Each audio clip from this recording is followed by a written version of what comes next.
মানুষেরা তোমাদের জন্য তোমাদের রব একটা আমার রোজাকে ফরজ করে দিয়েছে, একটা আমার রোজাকে রাখতে বলেছে। আল্লাহর কোরআনও আমাদেরকে জানিয়ে দিয়েছে রোজাদারের জন্য রোজা রাখা ফরজ হয়ে গেছে। এবং এই রোজা এমন একটা নিয়ামত, as-sawmuli wa ana biya, আমার আল্লাহ জানিয়ে দিলেন রোজাদারদের জন্য সবথেকে বড় খুশির খবর এটা। আল্লাহ বলছে রোজা হলো আমার খাস ইবাদত, আর আমি আল্লাহ কুদরতি হাতে রোজাদারকে পুরস্কার নিজে দেব।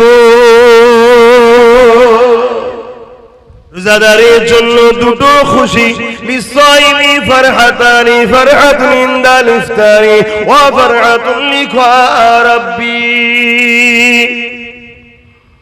এ নওজওয়ানেরা, রোজাদাররা যখন ইফতার নিয়ে বসে আল্লাহ পাক হাদিসে কুরসির মধ্যে জানায় এটা একটা রোজাদারদের জন্য বড় আনন্দ। আর একটা হলো রোজাদারদিগকে আল্লাহ নিজের দিদার দেবেন বলেছে। এ যুবকেরা, তোমরা বাপেরা, আর এই রোজা কি ছাড়বেন না? এই রোজা এক মাস আসছে, রোজা রাখবে, আল্লাহকে খুশি করার জন্য রাখবে। কেন আল্লাহ বলেছে রোজা আমার খাস ইবাদত, নামাজ খাস ইবাদত বলেন, হজ খাস ইবাদত বলেন, যাকাত খাস ইবাদত বলেন, রোজাকে খাস ইবাদত বলেছে। সবটাই আল্লাহর জন্য। তবে রোজাটা কেন খাস বলেছে? নামাজের মধ্যে লোক দেখানো থাকতে পারে, নাও থাকতে পারে, না দেখানোটাই তো আল্লাহর জন্য। কিন্তু নামাজের মধ্যে লোক দেখানো থাকে, চল হুজুর বলছে একটু পড়ি, চল বিআই এসছে একটু পড়ি, না পড়লে লোক খারাপ বলবে তাই পড়ি, এখানে লোক দেখানো থাকতে পারে। কিন্তু কেউ শুকিয়ে শুকিয়ে থাকবে না, যদিও থাকে নুকিয়ে নুকিয়ে খেয়ে নেবে। কি আল্লাহ বা বড় দয়ালু, তবে তিনার কাছে নত হতে হবে। তিনি তোমার আমার জন্য অবশ্যই বড় মেহেরবান। এ দুনিয়ার মানুষ শুনে রেখে দাও, দুনিয়ার রাজা প্রজারা তারা আসামি খুঁজে বেড়ায়, তাদেরকে শাস্তি দেবে বলে, আর আমার আল্লাহ আসামিদেরকে ডেকে ডেকে ডেকে ডেকে বলে আমি তোদেরকে মাফ করে দেব। বুঝতে পারছেন মাইকের আওয়াজ? দুনিয়ার রাজা মহারাজারা আসামি খোঁজে শাস্তি দিবার জন্য, আর আমার আল্লাহ আসামি দেখে মাফ করার জন্য। জোরে বলুন সুবহানাল্লাহ।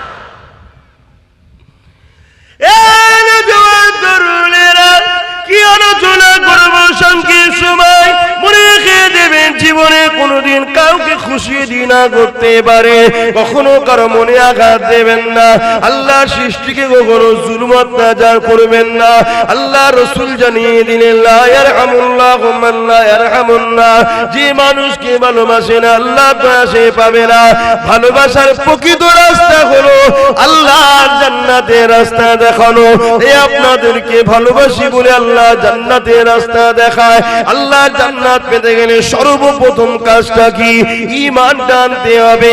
আমানতু বিল্লাহি ওয়া মালাইকাতিহি ওয়া কুতুবিহি ওয়া রাসূলিহি ওয়াল ইয়াউমিল আখির ওয়াল কদরি খায়রিহি ওয়া শাররিহি মিনাল্লাহি তাআলা ওয়াল বাসি বাদাল মাউত। প্রথম ঈমান আনতে হবে।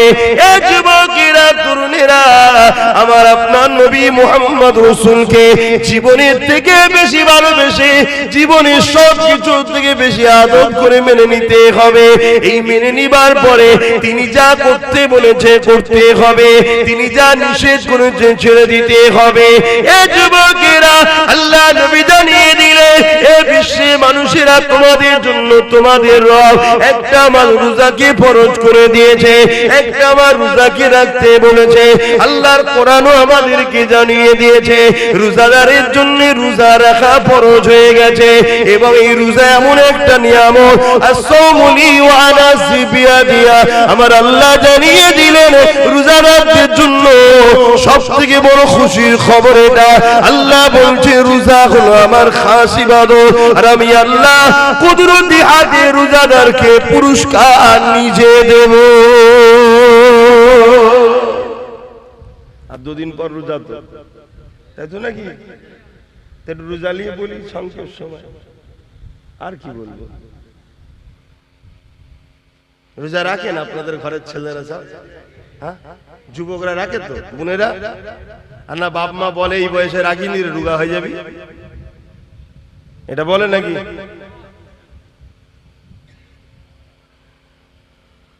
রোজাদারের জন্য দুটো খুশি, লিসাইমি ফারহাতানি, ফারহাতুন ইনদাল ইফতারি ওয়া ফারহাতুন লিকা রাব্বি। এ নওজওয়ানেরা, রোজাদাররা যখন ইফতার নিয়ে বসে, আল্লাহ পাক হাদিসে কুরসির মধ্যে জানায় এটা একটা রোজাদারদের জন্য বড় আনন্দ। আর একটা হলো রোজাদারদেরকে আল্লাহ নিজের দিদার দেবেন বলেছে। এ যুবকেরা, তোমরা বাপেরা, আর এই রোজা কি ছাড়বেন না? এই রোজা 1 মাস আসছে, রোজা রাখবে, আল্লাহকে খুশি করার জন্য রাখবে। কেন আল্লাহ বলেছে রোজা আমার খাস ইবাদত, নামাজ খাস ইবাদত বলেন, হজ খাস ইবাদত বলেন, যাকাত খাস ইবাদত বলেন, রোজাকে খাস ইবাদত বলেছে, সবটাই আল্লাহর জন্য। তবে রোজাটা কেন খাস বলেছে? নামাজের মধ্যে লোক দেখানো থাকতে পারে, নাও থাকতে পারে, না দেখানোটাই তো আল্লাহর জন্য। কিন্তু নামাজের মধ্যে লোক দেখানো থাকে, চল হুজুর বলছে একটু পড়ি, চল বিআই এসছে একটু পড়ি, না পড়লে লোক খারাপ বলবে তাই পড়ি, এখানে লোক দেখানো থাকতে পারে। কিন্তু কেউ শুকিয়ে শুকিয়ে থাকবে না, যদিও থাকে লুকিয়ে লুকিয়ে খেয়ে নেবে। কি বুঝছেন তো নাকি? তাই আল্লাহ বললো এটা আমার খাস ইবাদত। কমসে কম পুকুরে ডুব মেরেও তো পানি খেলে। কে কে খেয়েছেন ডুব মেরে পানি? ছোটবেলায় খান না? কিন্তু রোজা ও আল্লাহর খুশির জন্য, তাই চোখের আড়ালে হয়ে গেল, সেই আল্লাহর জন্য সে রোজা রাখে। কিন্তু আজ বেঈমানের দলেরা, ইসলামের দুশমনেরা আমাদের ঘরে তো রোজা রাখাবার পরেও বেকার করে ফেলছে রোজাগুলোকে। আপনারা সব এলাকায় রোজার পার্টি হয় নাকি? ইফতার পার্টি পার্টি করেন নাকি? ইফতার পার্টিতে যাওয়া হারাম, চলবে না। ইফতার মাহফিলে যাবেন, সওয়াবের কাজ। ইফতার মাহফিলের নেতৃত্ব দেয় উলামা হযরতরা, আর ইফতার পার্টির নেতৃত্ব দেয় ফাসিক, ফাজিল, হারামখোর, বেরোজাদাররা। কথা বুঝছেন না? বোঝেন না? কত পার্থক্য বুঝলেন? ইফতার মাহফিল হলে যাবেন, ইফতার মাহফিলে আলেমরা থাকে, তারা নেতৃত্ব দেয়।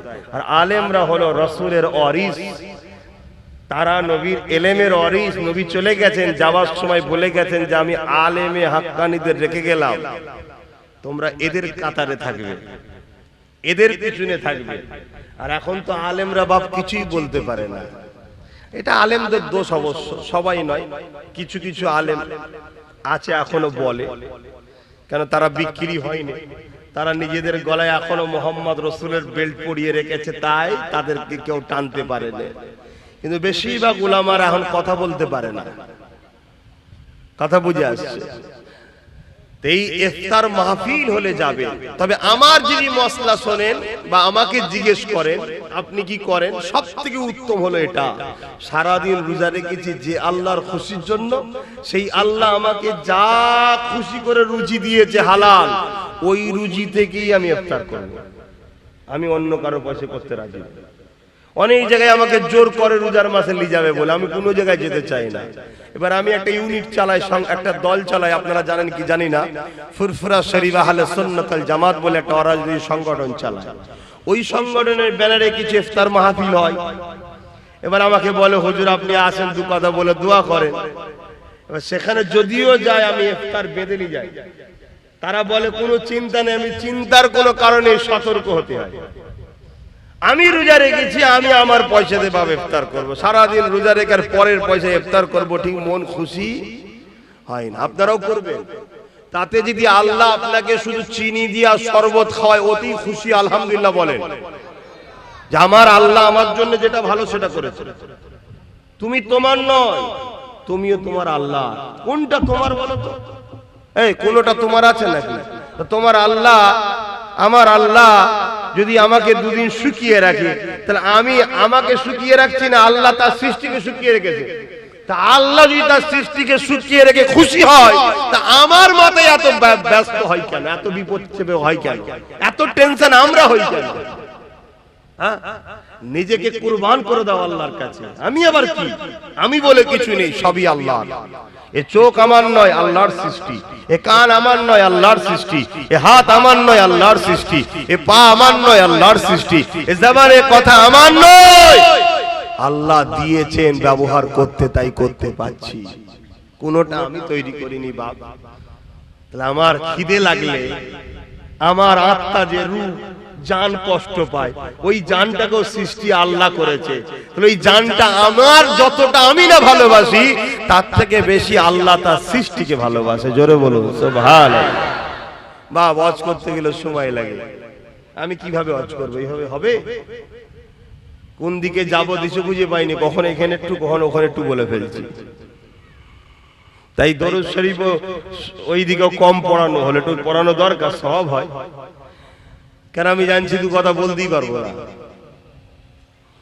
যা তারপর এর মধ্যে থেকে একটাই কথা বলবো, জীবনে প্রতিটা মাকসাদ হবে আমার স্রষ্টাকে খুশি করা।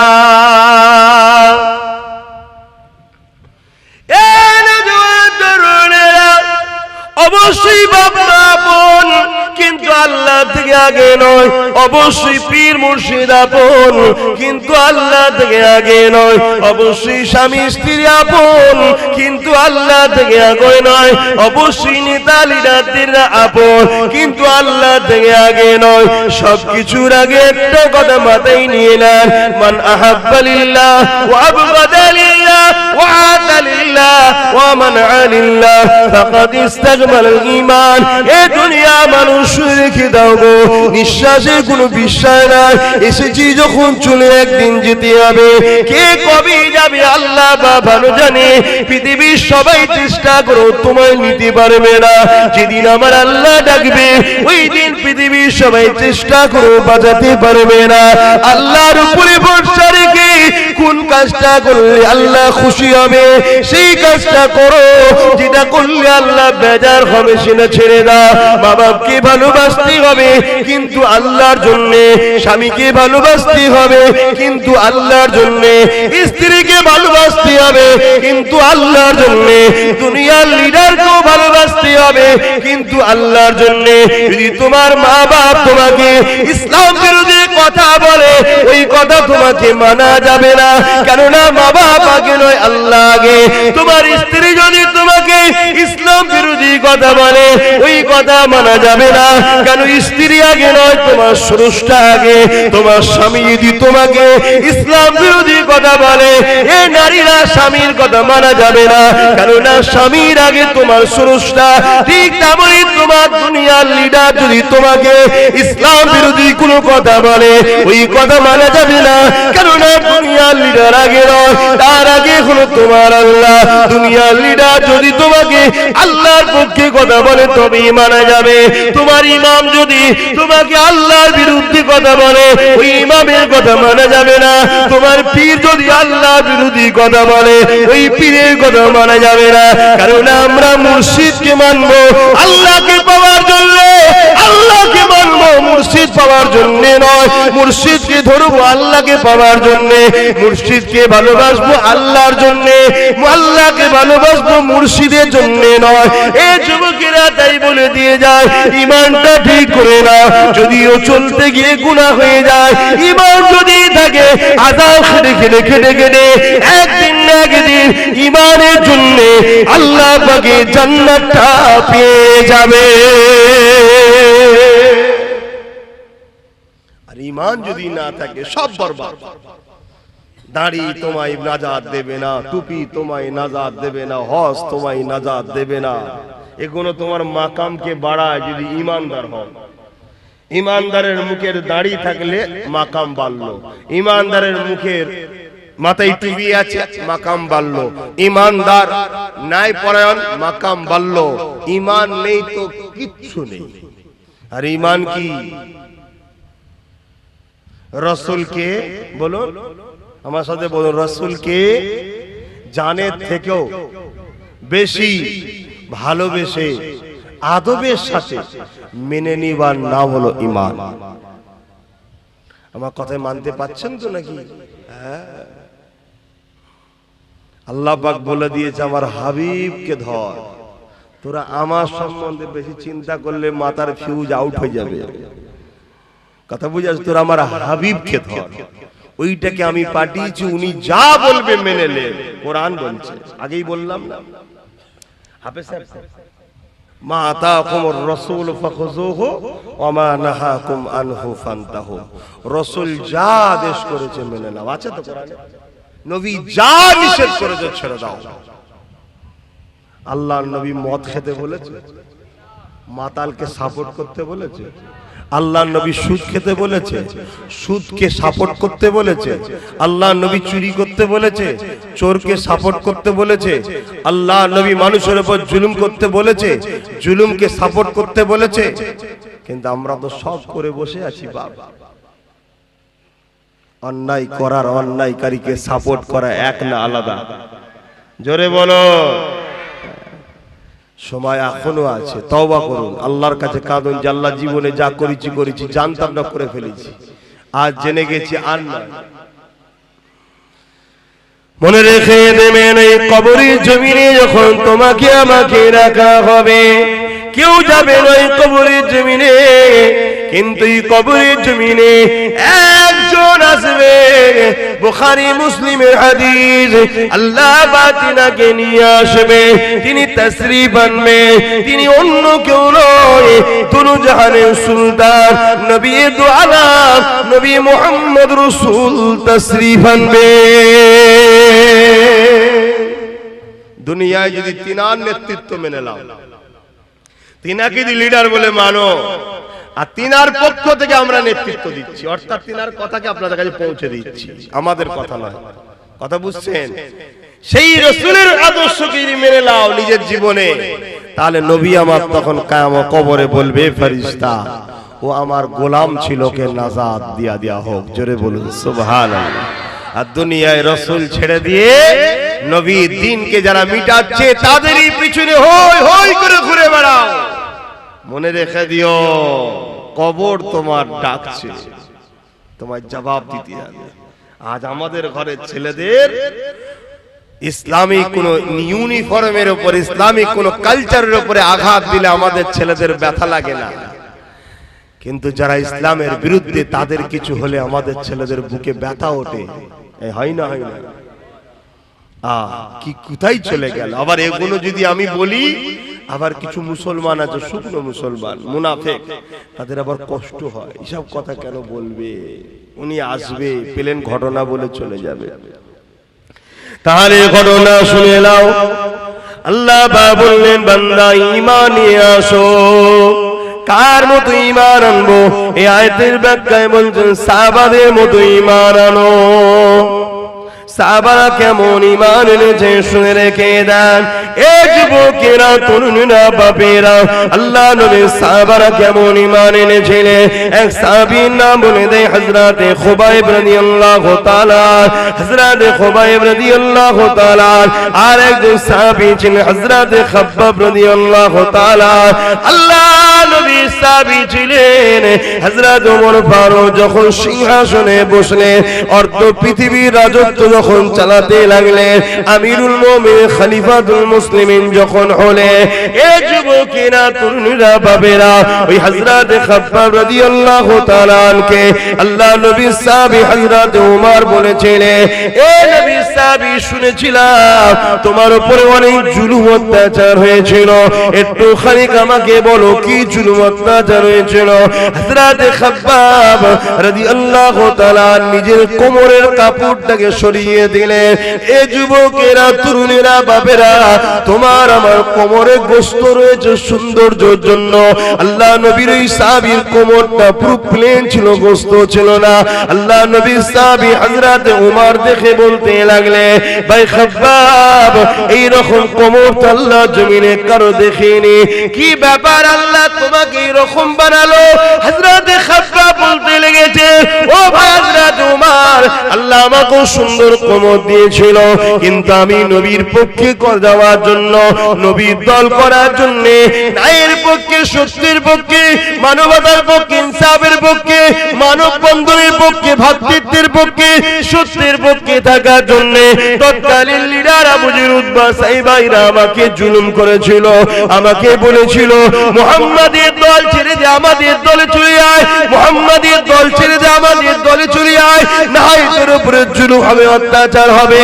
ও ভাইরা তোমার, আমি বলে দিয়েছিলাম জান দিয়ে দেবো, তথাপিও নাই সত্য ছাড়বো না। আজও তোমাদেরকে বলা হয়, কি বলা হয় না, হয় না, জুলুমের দিকে আসো, মিথ্যার দিকে আসো, অন্যায়ের দিকে আসো, সন্ত্রাসীর দিকে আসো, ফিতনার দিকে আসো, খুনের দিকে আসো, মার্ডারের দিকে আসো, চিটিংবাজির দিকে আসো, তুলাবাজির দিকে আসো, বলা হয় না, হয় না। আর বলতে লাগে না, আপনাদের ঘরে এখন এক মুঠো বিরিয়ানি দিলেই চলে যাবে, বেশি খরচ করতে লাগে না।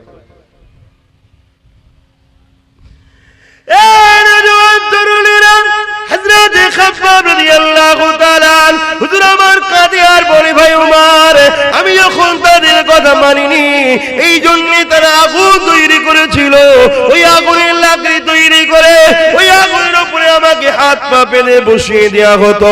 ওই আগুন পুড়ে পুড়ে পুড়ে পুড়ে আমার কোমরের গোশতগুলোকে পুড়াতে লাগতো। আগুন কোমরের গোশতগুলো থেকে রস বাহির হতো, আগুনটা নিভিয়ে যেত, আবার সাইডে বসিয়ে আবার আগুন তৈরি করতো, আবার বসিয়ে দিত। এইভাবে পোড়াতে পোড়াতে পোড়াতে পোড়াতে পোড়াতে আমার কোমরের গোশতগুলো আগুনে সব খেয়ে ফেলেছে। ভাই ওমর আমার মুখে লটকে গরম করে ছেঁকা দিয়া হতো, বলতো মুহাম্মদকে ডাকবি না, আল্লাহকে ডাকবি না।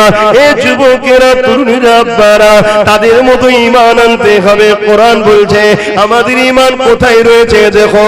এ যুবকেরা, তরুণীরা, বাপেরা, আজ আমরা তাদের মতো ঈমান আনতে পেরেছি কি ভাবো? নাই নাজাত পাবেন না, আখিরাতটা বড় কঠিন হবে। কি ভাবছেন, কি করছেন আমি জানি না। যদি কারো মনে হয় যখন হবে তখন দেখবো, কি দেখবে যুবক? চুলের থেকে সরু, হিরের থেকে ধার, একটা রাস্তার উপর দিয়ে যেতে হবে, পুলের উপর দিয়ে। পুলের ওই দিকটা যে জান্নাত, তলায় আছে জাহান্নাম। আল্লাহ বলবে যারা জান্নাতে যেতে চাও যাও, ওই পুলটা কিন্তু পার করতে হবে। ওই পুলটা পার করতে গেলে দুনিয়ার ঘুষ দিয়ে আমাদের চলে যাচ্ছে, দুনিয়ায় মার্ডার করার পর বাইরে বাইরে ঘোরা যাচ্ছে, কেননা নেতার হাত থাকলে সব জায়েজ হয়ে যাচ্ছে। কিন্তু এই পুলটা পার করতে গেলে কোনো ঘুষ চলবে না, কোনো দাদাগিরি চলবে না। ওই পুলটা পার করতে গেলে ঈমান লাগবে, ঈমান লাগবে। কেমন ঈমান? সাহাবাদের ঈমান যেমন ছিল, একদিকে হারাম তোমাকে ডাকছে, একদিকে হালাল তোমাকে ডাকছে, একদিকে শয়তান তোমাকে ডাকছে, একদিকে রাসূলের গোলাম আব্বাস তোমাকে ডাকছে, বা আলেম ওলামারা তোমাকে ডাকছে। এ বাপেরা, নওজোয়ান তরুণেরা, তোমাদেরকে ডিসাইড করতে হবে আমি রাসূলের দলে যাব না ইবলিসের দলে যাব। কারণ পৃথিবীর জমিনে দুটো দল আছে, একটা রহমান আল্লাহ পাকের দল, আর একটা হলো ইবলিসের দল। আল্লাহ দলের পক্ষে 1,00,000 মতান্তর, 2,24,000 নবী রাসূল এসেছে, আখরি নবী মুহাম্মদ রাসূল এসেছে। সেই নবীর বর্তমানে নবী পাকের পক্ষ থেকে নবীর ওয়ারিসরা রয়েছে। কারণ নবী আমার বিদায় নিবার সময় বলে গিয়েছিলেন, বাবারা শুনে রেখে দাও, আমি নবী তোমাদেরকে 3টে জিনিস রেখে গেলাম, 2টো নয় 3টে। প্রথম নম্বর হলো কিতাবুল্লাহ, আল্লাহ পাকের কিতাব। দ্বিতীয় নম্বর সুন্নাতে রাসূলি, আমার সুন্নাহ। 3 নম্বর হলো আহলে বাইতি, আমার পরিবার, আমার খানদান। তাই মিশকাত শরীফে আব্দুল্লাহ ইবনে আব্বাস রাদিয়াল্লাহু তাআলা হাদিসটা বললাম, হযরত ওমর ইবনে আব্দুল্লাহ হুজুর হাদিসটা বললাম, কি নবী আমার জানিয়ে দিলে, এ আমার মাননেওয়ালারা, তোমরা ইদিক উদিক করো না, কেননা আমার খানদানের হাতে কিয়ামতের সেই দিন পর্যন্ত 2জন যদি আমার বংশে থাকে, তার মধ্যে একজনের হাতে আমার ঝান্ডা থাকবে। দেখুন, ভাবুন, কেন আমাদের কাজ সজাগ করে দেওয়া, জানিয়ে দেওয়া, কাউকে জোর করে টেনে আনবো না, টেনে আনবো না। এবারে আপনারা কি করবেন, কি ভাববেন, কি কোন রাস্তা বেছে নেবেন, সব তো আপনাদের ব্যাপার। কিন্তু পরিস্থিতি, দুনিয়া তো বরবাদ হচ্ছে, আখিরাতটাও বরবাদ হয়ে যাচ্ছে। তে আসুন আমাদের কাছে, দুনিয়াও পাবেন আখিরাতও পাবেন ইনশাআল্লাহ। আল্লাহ নবী জানিয়ে দিলেন, বাবারা বেশি বেশি করে কিয়ামতের জন্য চিন্তা করো বাবা। সাহাবা হুজুররা বলেন, ইয়া রাসূলুল্লাহ হাবিবাল্লাহ, হুজুর আপনি কিয়ামতের জন্য বারবার কেন বলেন? কিয়ামত হবে তো নাকি? কবে হবে? আমার দাদুকে কেউ দেখেছেন ছোট হুজুর পীর কেবলাকে কিয়ামতের কথা বলতো তো? আমার বাপও এসে বলে কিয়ামতের কথা, আমিও বলছি, তার বাপ বলেছে, তার বাপ বলেছে, এসব মৌলভী সাহেবদের বানানো না। হবে? আল্লাহর কোরআন জানায়, ইযা ওয়াকাতিল ওয়াকিয়া লাইসা লিওয়াকাতিহা কাযিবা। এটা এমন একটা ঘটনা যেটা অবশ্যই ঘটবে, যার মধ্যে কোনো মিথ্যা নাই। কোরআন যখন বলেছে কিয়ামত হবে, অবশ্যই হবে। কেন? কোরআন এমন একটা কিতাব পৃথিবীর জমিনে, জালিকাল কিতাব লা রাইবা ফি। কোরআন চ্যালেঞ্জ দিয়ে দিয়েছে, পড়বি পরে, মানবি পরে, আগে বিশ্বাস করলেই সেই কোরআন, যার মধ্যে ভুল তো দূরের কথা, কোনো সন্দেহ নাই। সেই কোরআন যুগে যুগে এই মানুষ জাতিকে বাঁচাবার জন্য মহান স্রষ্টা দুটো করে জিনিস পাঠিয়েছে, একটা কিতাব আর একটা হলো কিতাব বোঝানোর জন্য নবী রাসূল পয়গম্বর, পথ প্রদর্শক, আওতার, মেসেঞ্জার। 104টে কিতাব। কটা? একটু শিখে নাও, কটা মুখ দিয়ে বলো। তার মধ্যে 100টা হলো চটি ছোট কিতাব, আর 4টে হলো বড়, তাওরাত, জাবুর, ইনজিল আর কোরআন শরীফ। আর 1 লক্ষ মতান্তর 2,24,000 নবী রাসূল এসেছে এই কিতাবগুলোকে শিখাবে বলে। শত শেষ নবী রাসূল হলেন মুহাম্মদ সাল্লাল্লাহু আলাইহি ওয়াসাল্লাম। তিনি যতটা আমার, ততটা আপনাদের, ততটা হিন্দু, দলিত, আদিবাসী, সাঁওতাল, বাগদি, ডোম, মুচি যা আছে পৃথিবীতে সমস্ত মানুষের জন্য উনি পথ প্রদর্শক, মেসেঞ্জার, রাসূল, আখিরি আওতার, আখিরি পয়গম্বর হয়ে এসেছেন। জোরে বলুন সুবহানাল্লাহ। এবং কোরআন শরীফ হলো সর্বকালের সর্বশ্রেষ্ঠ আখিরি আসমানি চূড়ান্ত ফয়সালার গ্রন্থ আল কোরআন শরীফ। জোরে বলুন সুবহানাল্লাহ। সেই কোরআন বলছে কিয়ামত হবে, অতএব হবে। কবে হবে? আল্লাহ, আল্লাহর রাসূল ভালো জানে। তবে মুহররমের 10 তারিখ কিছু কিছু নমুনা রাসূল বলেছেন, যেমন জুম্মার দিন হবে, এগুলো দিয়ে গেছে। তবে আলামত রাসূল যে 70টা বলেছে কিয়ামতের, তার মধ্যে 65টা আলামত ঘটে গেছে। 2023 এর মধ্যে আরো 2-3টে ঘটে যাবে। কথা বুঝে আসে ইনশাআল্লাহ। 2023টা পৃথিবীর মানুষের কাছে বড় একটা বিপদের বছর হবে।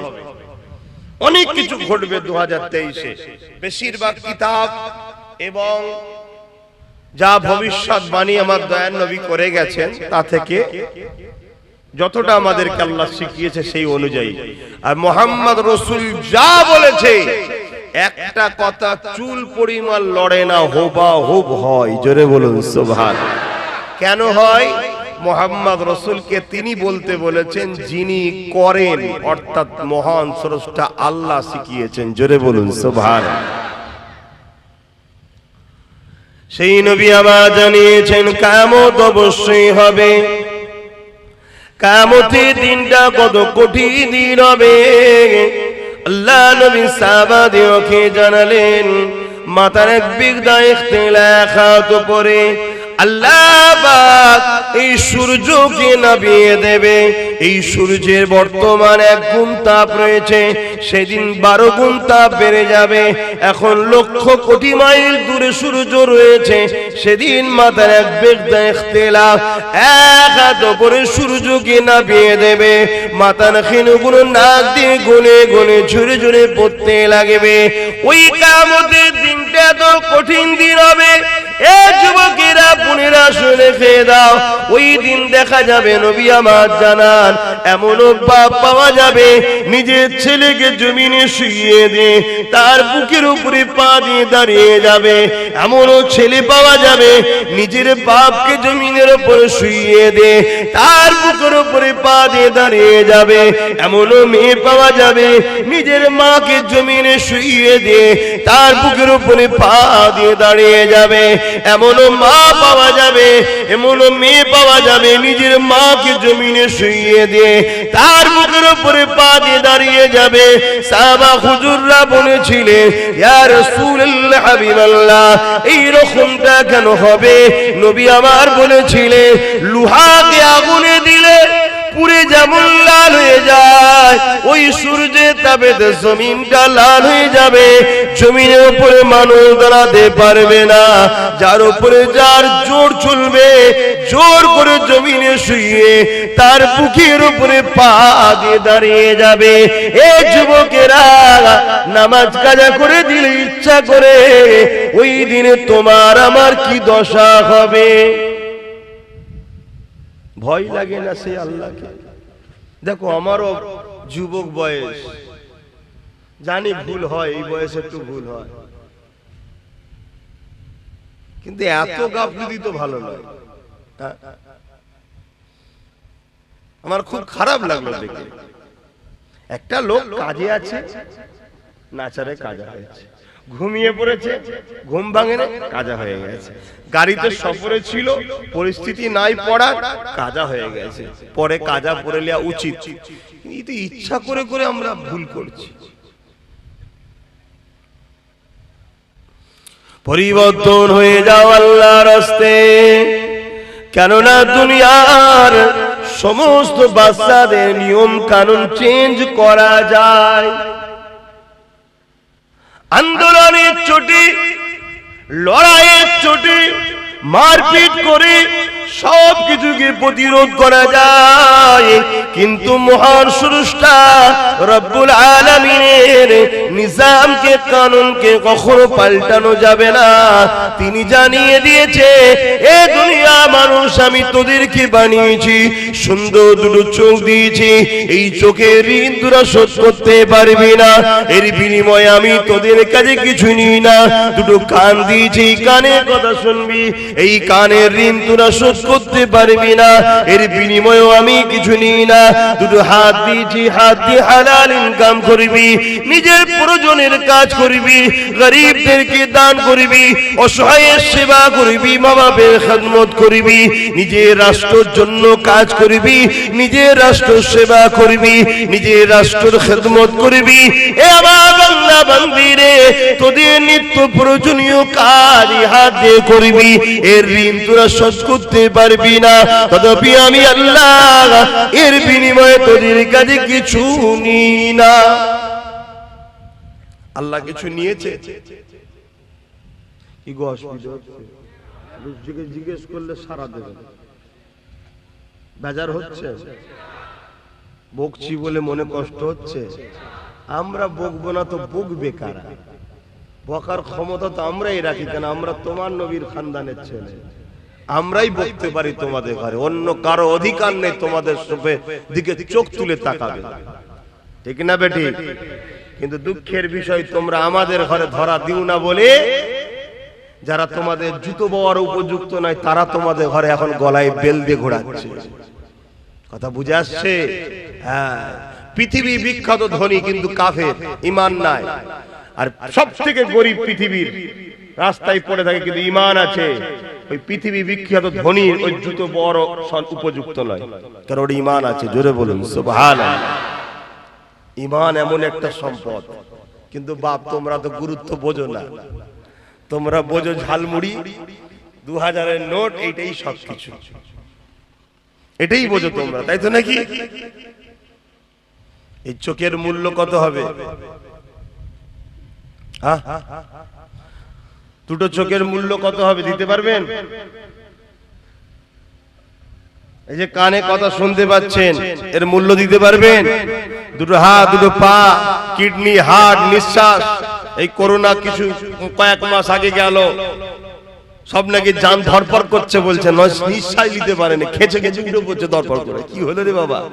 বলছে দম নিতে পারেনি। তাও মনে পড়ে না আল্লাহর কথা, যে হারে তিনি কত দয়ালু, কত সুন্দর আমায় নিঃশ্বাস টানাচ্ছে, নিঃশ্বাস বার করাচ্ছে। এ তো আল্লাহ পরীক্ষা করার জন্য দেয়। যে তকদিরওয়ালা হবে ওই ঝটকা খেয়েই পরিবর্তন হয়ে যায়, আর যে কপাল ফাটা ঝটকা খেয়েও বিহায়া হয়ে থাকে তাকে আল্লাহ একেবারেই সাইজ করবে, কবরে নিয়ে যায়।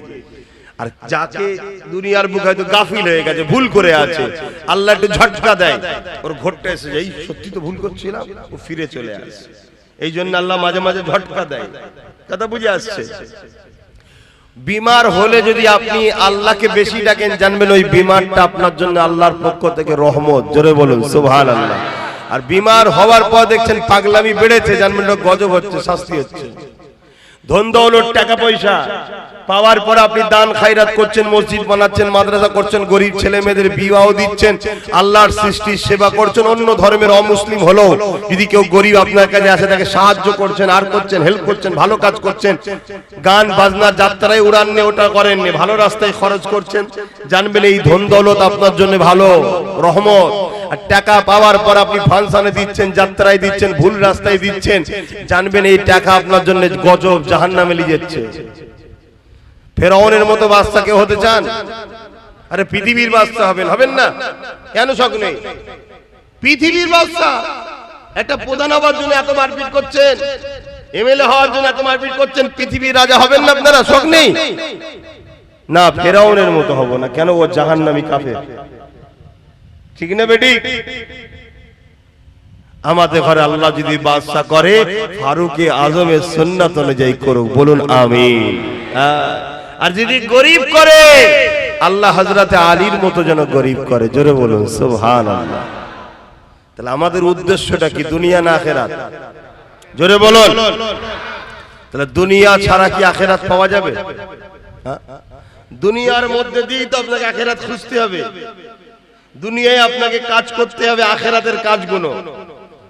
আপনি একটা অফিসে চাকরি করেন, অফিসের চাকরি করছেন, আপনাকে 8 ঘন্টা সময় দেওয়া হয় যে এই কাজগুলো করে দিলে তারপর আপনাকে মাইনেটা দেওয়া হবে। আপনি যে 8 ঘন্টা কাজ কাম না করে বেকার কাটিয়ে দেন, মাইনে পাবেন? তা আপনাকেও দুনিয়া একটা অফিস মনে করুন। পুরো পৃথিবীটা, এই পৃথিবীতে আপনাকে আপনার মালিক আল্লাহ। এই পৃথিবীর অফিসের মালিক কে? আল্লাহ। তিনি কিছু কাজ দিয়েছে, নামাজ, রোজা, হজ, যাকাত, দান, খায়রাত, বড়দের সম্মান করা, ছোটদেরকে স্নেহ করা, মা বাপকে ভালোবাসা, হারাম না খাওয়া, সুদ না খাওয়া, মদ না খাওয়া, জেনা না করা, ব্যভিচারী না করা, অন্যায়কে সাপোর্ট না করা, অন্যায়ের বিরোধী করা, ন্যায়ের পক্ষে থাকা। আল্লাহর কোরআন বলছে কুনতুম খায়রা উম্মাতিন উখরিজাত লিন-নাসি তা'মুরুনা বিল মারুফ ওয়া তানহাউনা আনিল মুনকার। তোমরা শ্রেষ্ঠ উম্মত, তোমরা মানুষকে ভালো কাজের আদেশ দেবে, খারাপ কাজের বিরোধী করবে। ক্ষমতা থাকলে হাত দিয়ে প্রতিরোধ করো খারাপ কাজের, ক্ষমতা নেই মুখ দিয়ে প্রতিরোধ করো, ক্ষমতা নেই অন্তর থেকেও খারাপ কাজকে ঘৃণা করতে হবে। এই টোটাল জিন্দেগি তোমরা কাটিয়ে কাজ করে যখন যাবে, আল্লাহ তোমাকে পারিশ্রমিক দেবে কি? দয়ার জান্নাত ও তিনার দিদার। জোরে বলুন সুবহানাল্লাহ।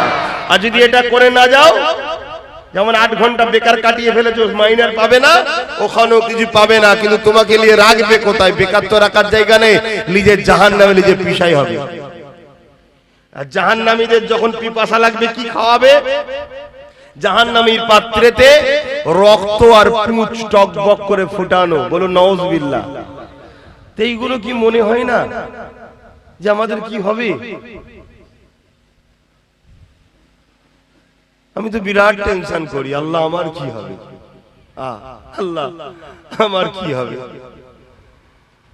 যদি আল্লাহ বলে আপনার তোকে পছন্দ নয়, তোর নামাজ আমার ভাল লাগে না, তোর রোজা আমি লোবো না, তোর ইবাদত আমার, তোর কাজ কাম আমার পছন্দ হয় না, তো গেল তো কি গো। দুনিয়ায় অনেককে কাজ লিজে দাও না মহাজনকে, জরির কাজ হোক, কিছু জামার কাটিং এর কাজ হয়, জানেন না?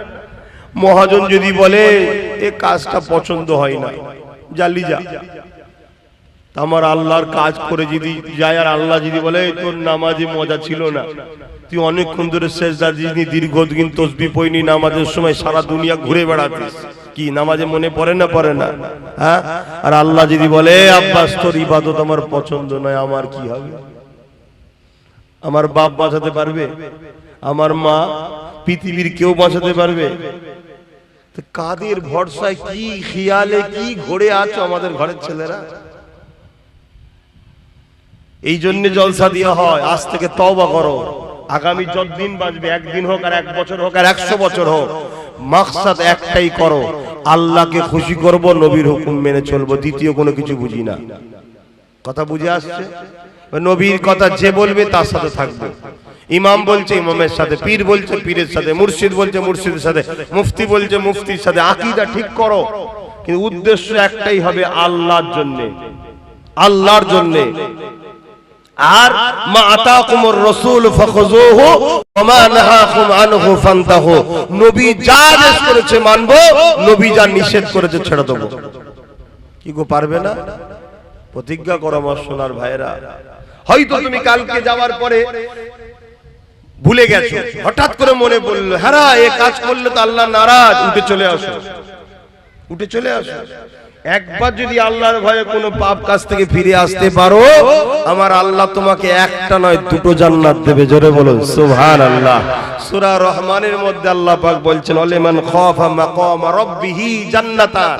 যারা আল্লাহকে ভয় করে আমার আল্লাহ তাদেরকে দুটো জান্নাত দেয়। জোরে বলুন সুবহানাল্লাহ। পারবে না জিন্দেগিতে?